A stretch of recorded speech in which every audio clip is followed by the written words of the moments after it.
gue tuh pengen bikin konten nyampe rumah gitu, tapi gue nggak kuat banget gitu, kepengen ngomong banget gitu, gue nggak sabar gue. Ya udahlah sekalian. Jadi gini guys, kenapa BAP itu berubah beda sama keterangan saksi di saat pengadilan di depan majelis hakim gitu? Kenapa berbeda? Karena dari sebelum masuk ke meja hijau, pengacara Nikita Mirzani sudah bilang bahwa pemilik brand itu bukan Reja Gladys. Harusnya Reja Gladys tidak boleh melaporkan karena dia bukan pemilik. Kalau memang perusahaan yang mengalami kerugian dengan review produk, harusnya pemilik perusahaan atau nama PT yang melaporkan, bukan Reja Gladys. Karena Reja Gladys itu bukan pemilik secara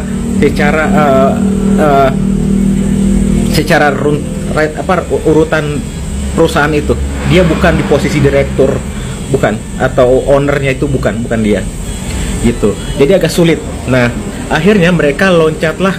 Nah, itu yang pertama. Yang kedua, mereka tidak mau masuk ke ranah produk karena mungkin ada sesuatu dengan produk mereka ini. Seperti yang sudah dijabarkan Nikita Mirzani di depan langsung, maju ke depan langsung di depan majelis hakim, depan Reja Gladys. Bahkan Reja Gladys membuka produk yang masih ada stikernya. Bukan stikernya, masih ke masih kesegel. Itu dibuka sendiri sama Dokter Reja, diperlihatkan langsung sendiri bahwa di dalam situ tuh ada produknya Dokter Reja dan produk orang lain. Yang BPOM produk lain dipakai sekaligus dengan produk yang bawaan Reja Gladys, jadi satu BPOM. Itu mereka menghindari itu sebenarnya. Makanya kenapa mereka larinya ke masalah pribadi. Padahal BAP-nya itu bukan masalah pribadi. BAP-nya itu masalah produk yang merugikan perusahaan, ada pemerasan juga segala macam gitu ya. Tapi kok larinya ke arah abu-abu gitu, ke arah masalah pribadi gitu. Dan mereka pun menyatakan sendiri bahwa itu masalah pribadi. Masalah ini masalah pribadi, bukan produk. Dengan jelas dan gamblang mereka ngomong seperti itu. Sedangkan BAP-nya produk loh. BAP-nya itu isinya produk. Perusahaan mereka mengalami kerugian.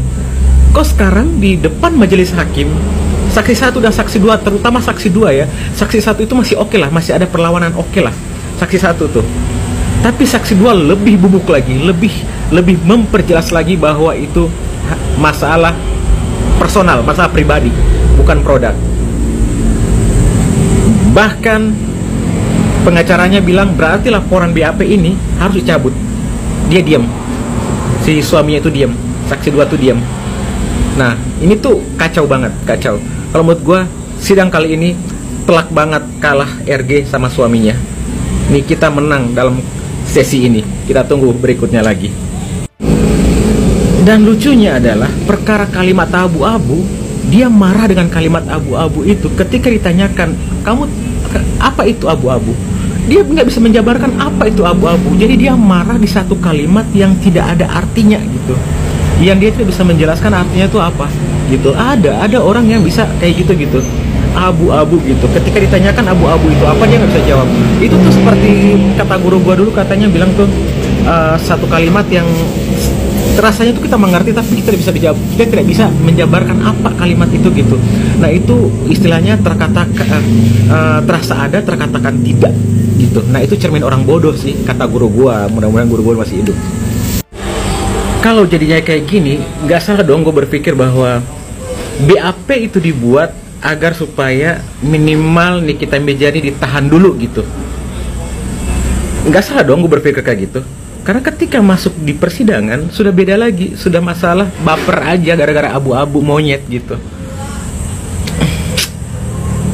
Iya nggak sih? BAP itu dibuat hanya untuk menahan orang aja dulu. Jadi konsepnya itu tahan aja dulu gitu. Tahan aja dulu gitu, kayak mungkin judulnya ya. Gimana sih ini? Perkara abu-abu gitu.